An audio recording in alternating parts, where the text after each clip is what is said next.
Hammaga assalomu alaykum. BYD Atto 8, ya'ni Tank L gibridini olib qolganmiz.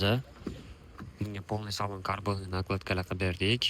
Eshik kartalari, stiklopodъемniklar, paroklar, rullar qo'yilgan. Sezonniy poliklarimizni solib berdik. Orqa salonlari.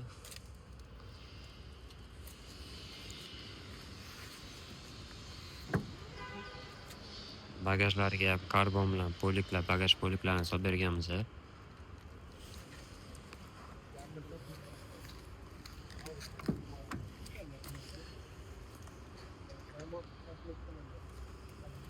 Bundan tashqari yana matov stiklolar qo'yib berdik. Monitorga, tabloga, pultiga chiqonlar qilib berganmiz.